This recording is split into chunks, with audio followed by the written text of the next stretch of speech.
सब पे मैं एक बेस मटेरियल अप्लाई कर लूँ। Wow nice. और हमेशा लाइटनिंग करने से पहले आप अपनी एनिमेशन डिफाइन करेंगे, तो आपको अच्छा अंदाज़ा होगा कि कहाँ एनिमेशन हो रही है, कहाँ कैमरा मूव हो रहा है, और उसके हिसाब से आपको लाइटिंग सेट करनी है। आप पहले लाइट कर लोगे फिर कैमरा डिफाइन करोगे तो ये ऑपोजिट हो जाएगा रिलेशन में, और फिर प्रॉब्लम करेगा। वही लिंक है, वरना टाइम से रिलेशन आ रही वो डिफाइंड रेजोल्यूशन तो ऑपोजिट रिलेशन हो जाएगा, तो आपके रेंडर टाइमिंग में बहुत ज़्यादा इंक्रीमेंट आएगी, जो कि अच्छी बात नहीं है। वेल सबसे पहले आपको ये सोचना है कि कहाँ क्या है। जैसे ये हमारी एंट्रेंस है दिस वन, तो एक शॉट हमारा हमने जो डिफ़ाइन किया है, ये पता नहीं कौन सा शॉट डिफ़ाइन हुआ होगा, एक ये शिफ्ट है और एक ये है।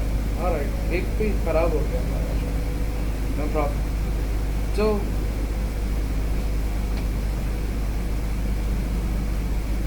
जो पहले मैं ये सोच रहा हूँ, जब ये घर ऐसे हाइट पे है तो ऐसा मूड हो रहा है मेरा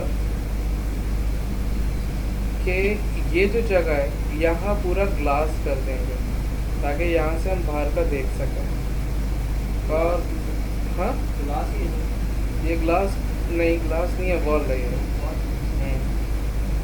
और ये कर्व के बाद से ये भी वॉल को हम एडजस्ट कर देंगे, और यहाँ पे भी एक बड़ा ग्लास रखेंगे ताकि बाहर का व्यू अच्छा है। इस कर्व में भी ग्लास डिफाइन करेंगे ताकि और अच्छा हो।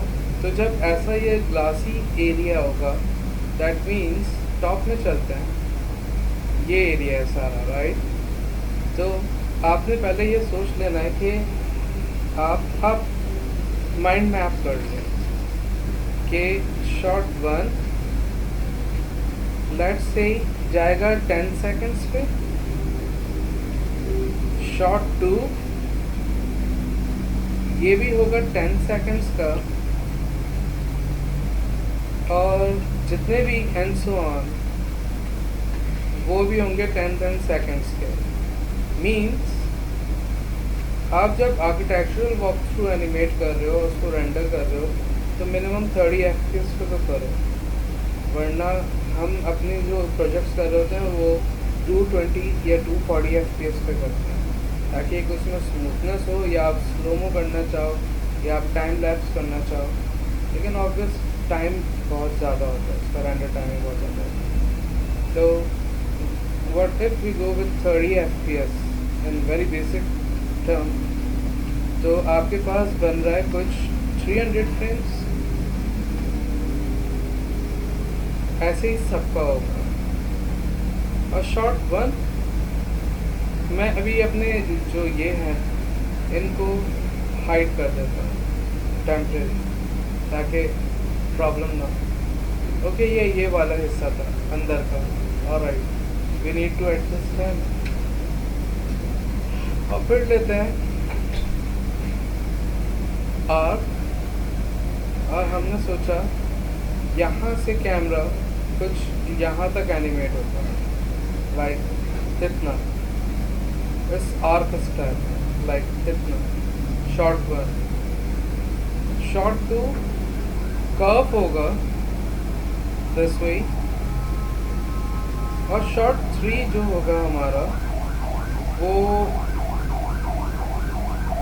लेफ्ट व्यू में चलते हैं, नहीं लेफ्ट नहीं,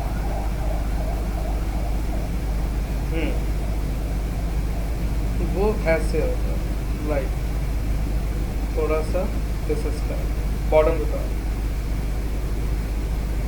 ये हमारे आर्क्स डिफाइन हुए हैं जो हमने किए हैं।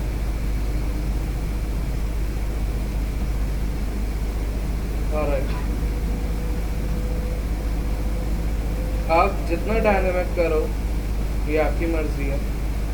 जैसे इन फर्स्ट को लेते हैं, राइट क्लिक, एडिबल स्प्लाइन, और मैंने कहा बॉटम से थोड़ा सा लेफ्ट करेंगे।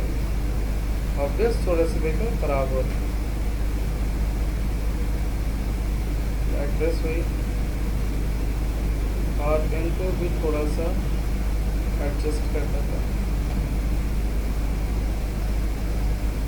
थोड़ा डायनामिक शो। आप अपने कर्व को भी देख लो, कुछ ख़राब ना हो जाए। और अभी अनहाइड करना पड़ेगा ताकि हम ये भी जान सकें बात को कि कोई भी हमारा पाथ जो है वो ज़मीन में या किसी चीज़ से कोलाइड ना हो जाए, कोलैप्स ना करे। और इन्हें भी लेते हैं और इन्हें भी स्प्लाइन करते हैं। और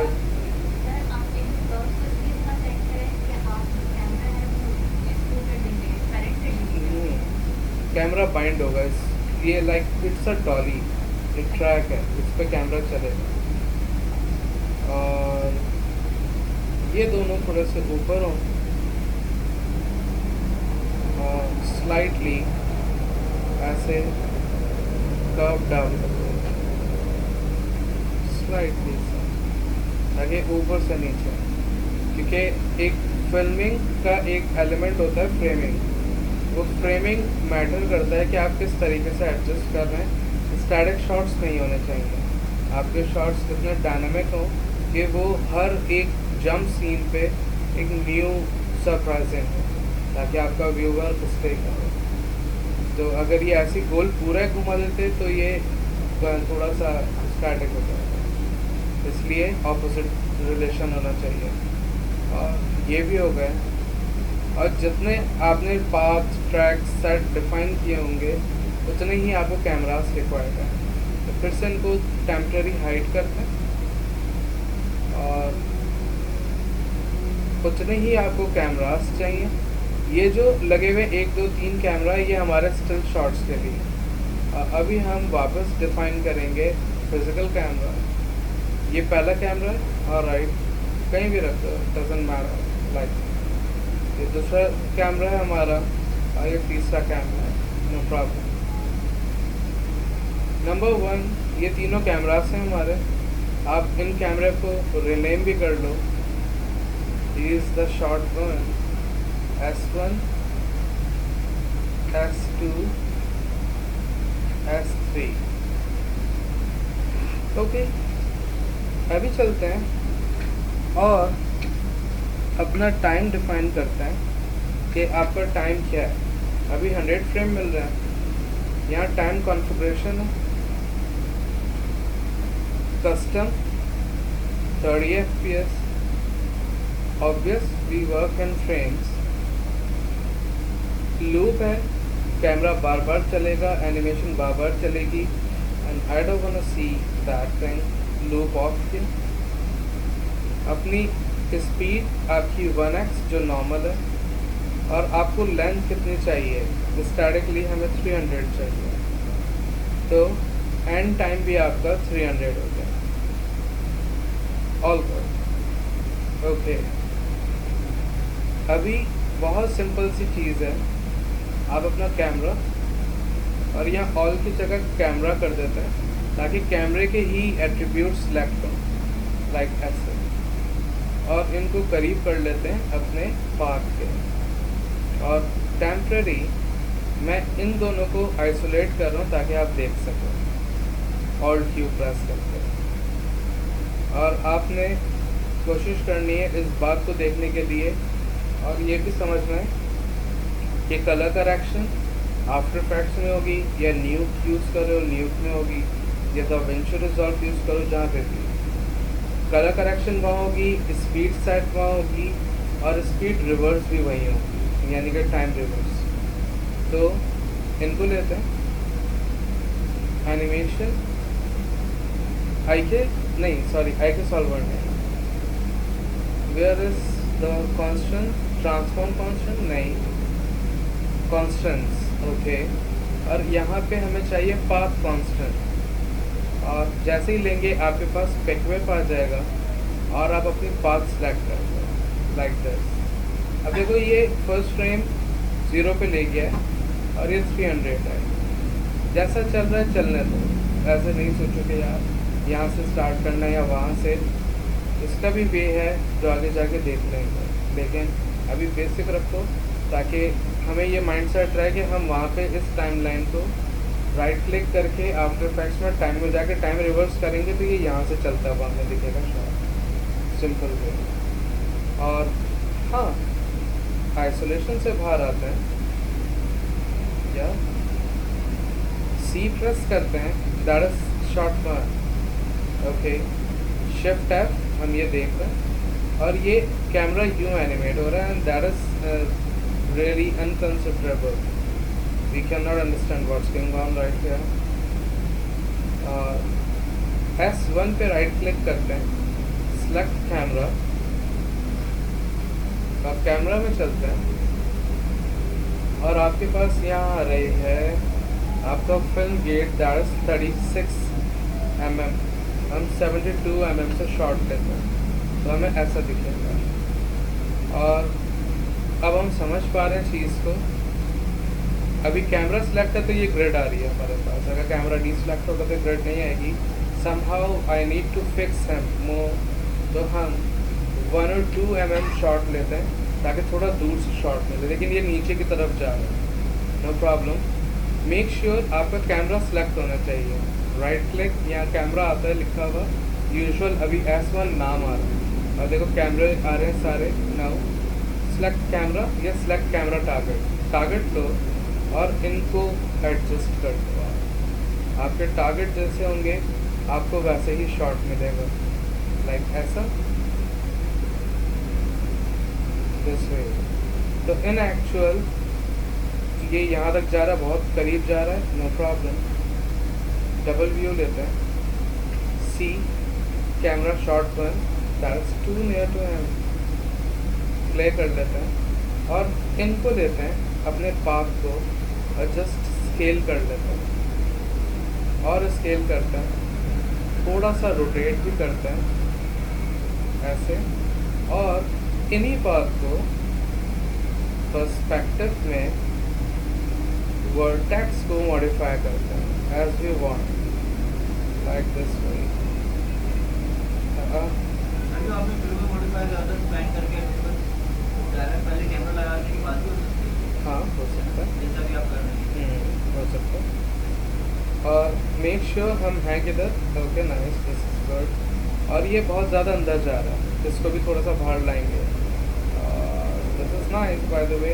although we need to animate the camera target as well, no problem. थोड़ा सा यूँ कर लिया, ऑल्दो लाइट था यहाँ पे। कहाँ ये, नहीं ये हमारा मेजरमेंट है जो हमने एक नॉर्मल इंसान और हाइट के लिए रखा हुआ है, और ऐसा कर लिया हमने,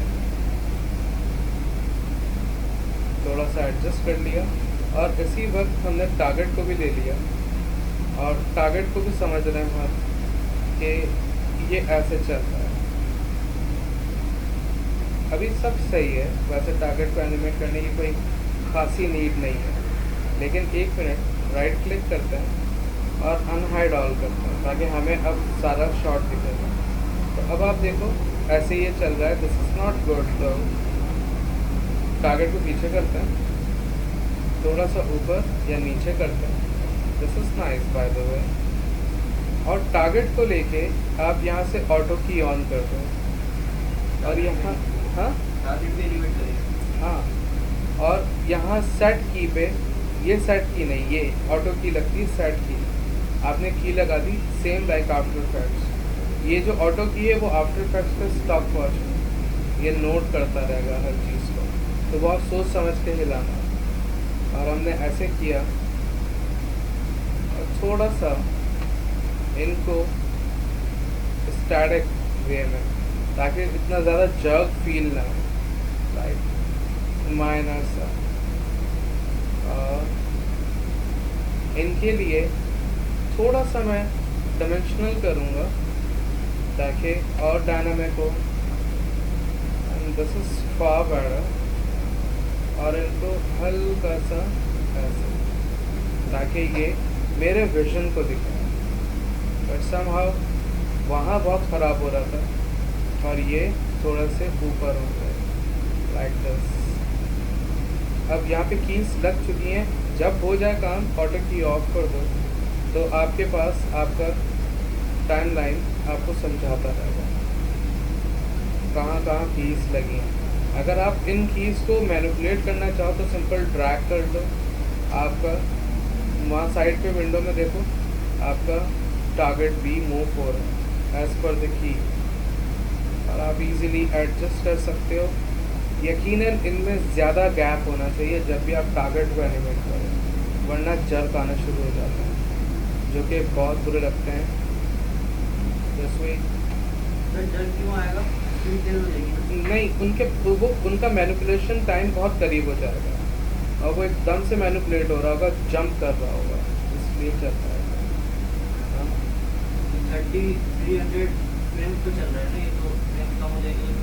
नहीं, जब ये दोनों कीज करीब हो जाएंगी तो इनका मैनिपुलेशन टाइम कम हो जाएगा, ये ब्लेंड नहीं हो पाएंगे आपस में, तो एकदम से ये जर्क देना शुरू करेंगे। देख रहे आया? इसलिए इनका ब्लेंडिंग टाइम ज़्यादा होना चाहिए ताकि महसूस ही ना हो और वो स्मूथ वे में ब्लेंड हो चुका हो। ये सबसे बड़ी हम यूजुअल गलती करते हैं, तो जर्क आते हैं और फिर उसमें बीच में हम आफ्टर इफेक्ट्स में जाके ट्रांजिशन सेट कर रहे होते हैं, तो गलती जो जहाँ पर उसको नहीं करते।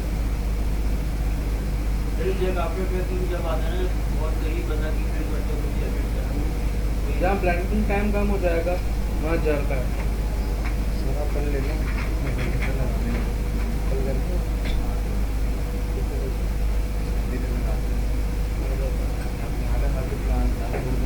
अरे हाँ, ये कर लो एक ओवर चाहिए जीवन वाली, बाकी 12 की 12 होगी। सर भी ये यहाँ डाल दो, मंडे को दे दें, मंडे को दें। यो थैंक यू मैम। ओके, इन वाले को भी दे देते हैं भाई साहब को, ये वाले भाई साहब, इनको फ्रीज कर लेते हैं टेम्प्रेरी फ्रीज सिलेक्शन, इनको भी देते हैं टाइमलाइन। और अब सारे सेम वही प्रैक्टिस है, देयर इज नथिंग चेंज। और इनको इनसे कनेक्ट कर देते हैं। ये नहीं सोचो कि इसमें इतने सारे फ्रेम, इसमें भी इतने सारे फ्रेम।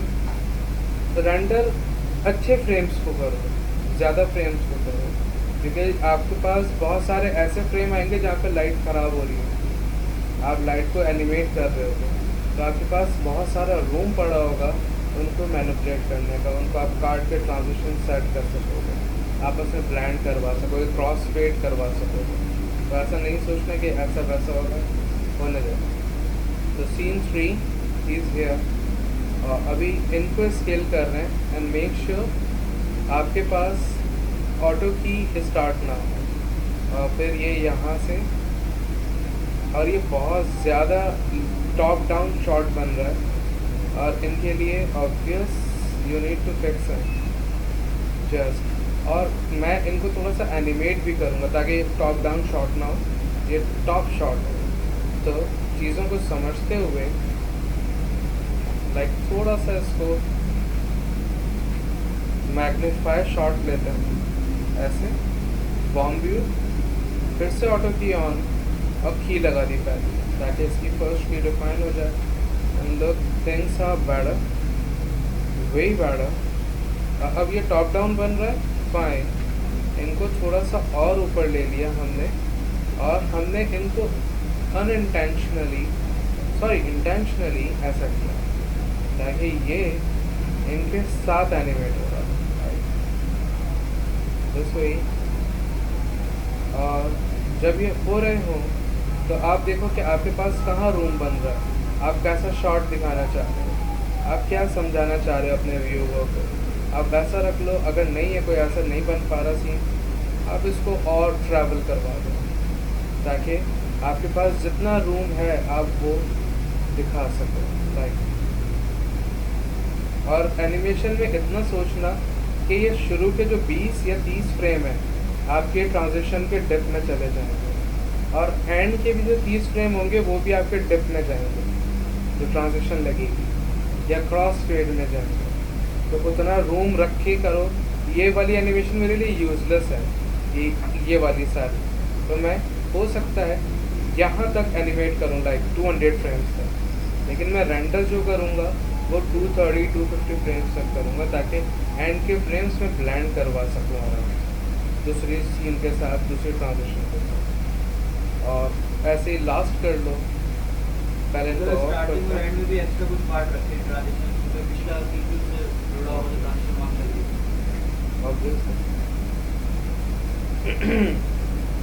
और तीसरा फ्रेम है हमारे पास S2। ओ ये क्यों कर दिया हमने? ऑलराइट, ओके, यहाँ पे चलते हैं। S2 with in work on M I guess. हाँ, S2 इनको भी ले लेते हैं, ऊपर कर लेते हैं, और make sure you are working with a good frame. 72 एक अच्छा शॉट लिया जाता है 72 से। आप चाहो 105 से लो, 200 से लो, it's all up to you. थोड़ा सा दूर करते हैं और इनको भी वैसे ही करते हैं। कॉन्स्टेंट और जस्ट अटैच है। ऑलराइट, ऐसे हो रहा है। Alright, fine. Something is just going into the wall, that is bad. Will do, no problem. Adjust, वही सब, कुछ चेंज नहीं है, कुछ खास नहीं है, आपने अपनी मर्जी से करना है। अगर कैलकुलेट किया जाए तो कैलकुलेशन कर लेते हैं ताकि आपको कैलकुलेशन भी आ जाए। अगर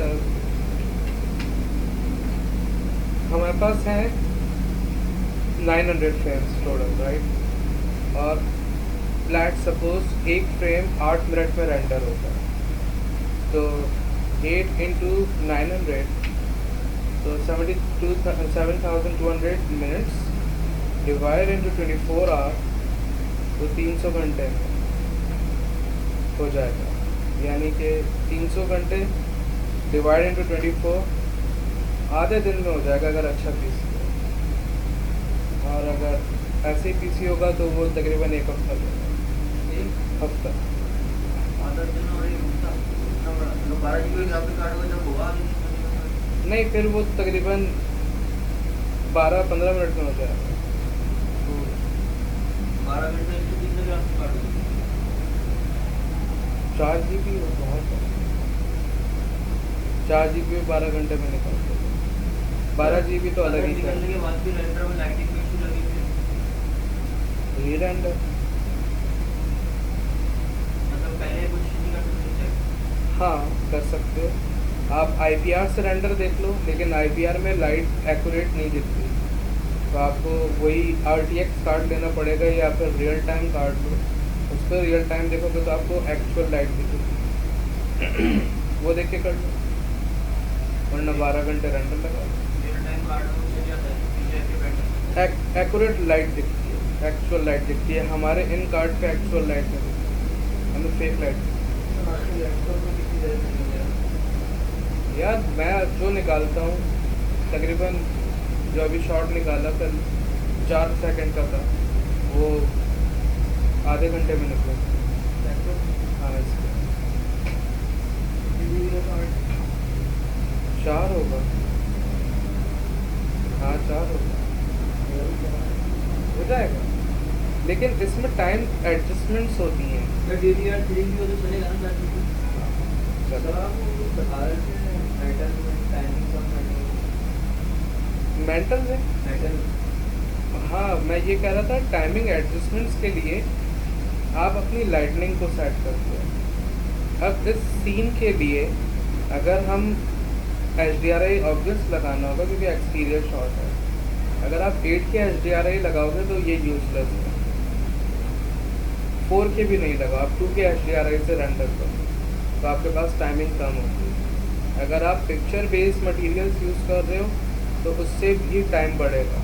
आप PBR मटेरियल्स यूज़ करो, उससे भी रेंडर टाइमिंग कम है।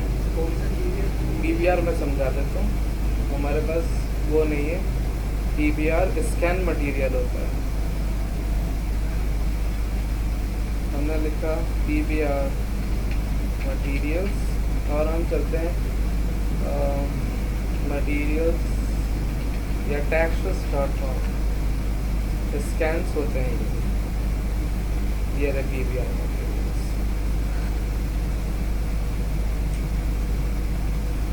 ये मटेरियल्स PBR होते हैं, इससे टाइम कम आएगी। इससे बहुत कम होता है टाइम। कल लीजिए सर।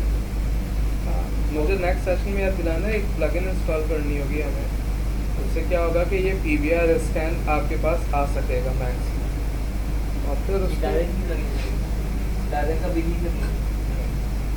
डायरेक्ट लग सकते हैं, लेकिन वो आपको बहुत सताएंगे, तो फालतू में क्या फायदा। लेकिन ये थोड़ा सा कॉम्प्लिकेटेड होता है ढूंढना, क्योंकि ये 100 कैरेट्स का एक मिलता है, प्रॉब्लम थोड़ा आसान होता है। लेकिन PBR बहुत ज़बरदस्त रिजल्ट देता है और नियर टू रियलिज्म आता है PBR का रिजल्ट। ये प्रोसीजरल रेंडर के लिए यूज़ किया जाता है, तो बहुत अच्छे होते हैं। फिटिंग मिल जाता है। ढूंढने पड़ते हैं, बहुत मुश्किल से मिलते हैं, लेकिन मिल जाते हैं। कुछ पड़े होंगे मेरे पास, मैं शेयर कर सकता हूँ। तो ऐसे आप अपनी वॉक थ्रू को डिफ़ाइन करो, मॉडलिंग करो, फिर बैठते हैं नेक्स्ट सेशन में और PBR की बात करेंगे। ठीक हो गया? अपना एक्सटीरियर बनाना शुरू करो और फाइनल करना शुरू करो।